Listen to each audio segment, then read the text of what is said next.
Parking এর নামে চাঁদাবাজি বন্ধের প্রতিবাদে সংবাদ সম্মেলন করেছে হযরত শাহ আলী মাজার শরীফ মালিকানাধীন ক্ষতিগ্রস্ত আড়তদার ব্যবসায়ী সমিতি।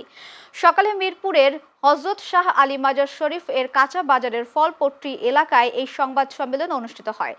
সংবাদ সম্মেলনে বক্তারা সাধারণ কৃষকদের পার্কিং এর নামে চাঁদাবাজির জন্য যে টেন্ডার হয়েছে তার তীব্র প্রতিবাদ জানান ও টেন্ডার দিয়ে সাধারণ ব্যবসায়ীদের কাঁচামালের উপর যে চাঁদা উত্তোলন করা হয় তা প্রতিটি দ্রব্যমূল্যের দাম বৃদ্ধি পাবে।